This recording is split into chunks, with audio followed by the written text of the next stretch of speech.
Online rummy தடை மசோதாவை திருப்பி அனுப்பிய ஆளுநரை கண்டித்து தமிழ்நாடு முஸ்லிம் முன்னேற்றக் கழக மகளிர் அணி மாநாட்டில் தீர்மானம் நிறைவேற்றப்பட்டுள்ளது.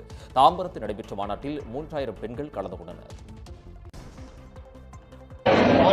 அதாவது சென்னையிலே தாம்பரத்திலே தமிழ்நாடு முஸ்லிம் முன்னேற்றக் கழகம் மனிதநேய மக்கள் கட்சியின் சார்பாக இந்த ரமலானை வருகை என்ற போராட்டத்தின் இந்த வருகை என்ற நிகழ்ச்சியிலே மாநாடு போல இங்கே அனைத்து பெண்களும் குழும்பியிருக்கிறாங்க.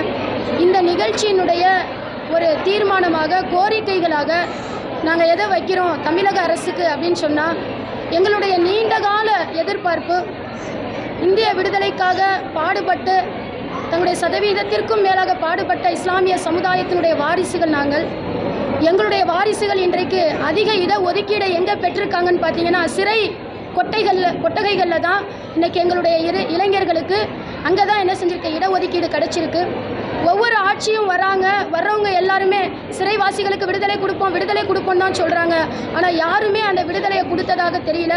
இறுதியாக ஸ்டாலின் தான் வராரு, விடியல் தர போகிறாரு அப்படின்னு சொல்லிட்டு ஒரு மிகப்பெரிய எதிர்பார்ப்போட சிறைவாசிகளுடைய வாழ்க்கையில் விடியல் வரப்போகுதுன்னு சொல்லிட்டு அந்த குடும்பத்தில் இருக்கக்கூடிய சின்ன சின்ன குழந்தைகள் எல்லாம் தனது தந்தையின் வருகைக்காக அவங்கெல்லாம் காத்துக்கிட்டு கிடக்காங்க.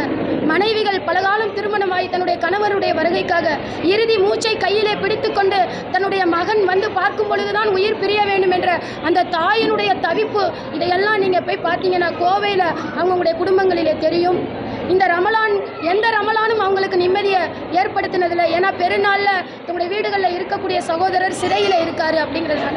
எனவே தளபதி ஸ்டாலினுடைய ஆட்சியில் இதற்கான தீர்வு கிடைக்கும்னு நாங்கள் ரொம்ப நம்பினோம்.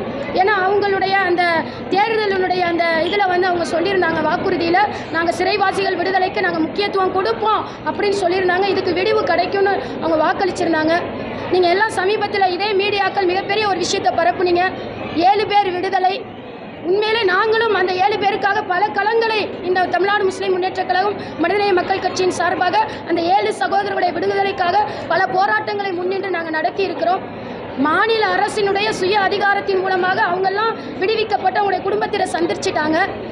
ஒரு மிகப்பெரிய ஒரு வழக்கு தான், அதுக்கே ஒரு தீர்வு வந்துருச்சு. ராஜீவ்காந்தியுடைய அந்த வழக்கு, குண்டுவெடிப்பு கொலை வழக்கு, அதிலே ஒரு முடிவெடுக்கப்பட்ட பிறகு இந்த குண்டுவெடிப்பு வழக்கில் கிட்டத்தட்ட 20